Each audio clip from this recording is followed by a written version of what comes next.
শুরুতেই খাগড়াছড়ির খবর জানবো। রূপায়ণ, নতুন করে কোথায় কোথায় জলাবদ্ধতা দেখা দিয়েছে আর নদী তীরবর্তী নিচু এলাকাগুলোর কি অবস্থা তাও জানাবেন।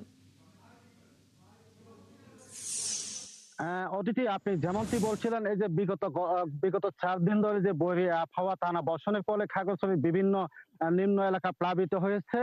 বিশেষ করে খাগড়াছড়ি, গঞ্জপাড়া, খবংপুরিয়া এবং এই ফুটবিল এলাকা, নিম্ন এলাকাগুলো প্লাবিত হয়েছে। এছাড়াও দীঘিনালা, মেরুং এলাকার নিচু এলাকাগুলো প্লাবিত হয়েছে।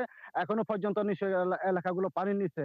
অদিতি, আমি এই মুহূর্তে যেখানে দাঁড়িয়েছি এটা হচ্ছে এই খবংপুরিয়া উপালিপাড়া এলাকা, একদম খাগড়াছড়ি সদর এলাকায়।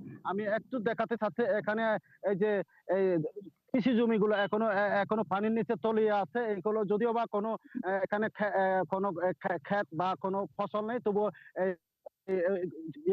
জমিগুলো এখনো পানি নিচে। ঠিক এইভাবে অনেক ঘর বাড়ি এখনো নিম্ন এলাকার ঘর বাড়িগুলো পানির নিচে তলিয়ে আছে। অতিথি, এখানে মেন বিষয়টা হচ্ছে এখানে এই যে নিম্ন এলাকাগুলো প্লাবিত হলে এখানে ক্ষয়ক্ষতির পরিমাণ খুব একটা কম। তবে কিছু ফসলের জমি এখানকার ক্ষতি হয়েছে বলে কৃষি বিভাগ সূত্রে আমরা জেনেছি। অদিতি, এখানে আরেকটা বিষয় আপনাকে আমি জানিয়ে রাখি, যে টানা বর্ষণের ফলে এখানে নিম্ন এলাকা প্লাবিত হওয়ার থেকে যারা পাহাড়ের পাদদেশে বসবাস করেন তারা বেশি আতঙ্কে থাকেন। অর্থাৎ কখন পাহাড় ধসে গিয়ে তা ক্ষয়ক্ষতি হয়। এবং এই বিগত কয়েকদিনে বড় ধরনের প্রাণহানি বা বড় ধরনের পাহাড় ধস না ঘটলেও ছোটখাটো পাহাড় ধসের ঘটনা ঘটেছে। আমি গতকাল খাগড়াছড়ি সদরের শালবর এলাকায় গিয়েছিলাম। আমার ওখা- ওখানে একটি বাড়িতে ওয়াল ধসে পড়ে বাড়ি ব্যাস ক্ষয়ক্ষতি হয়েছিল। অদিতি।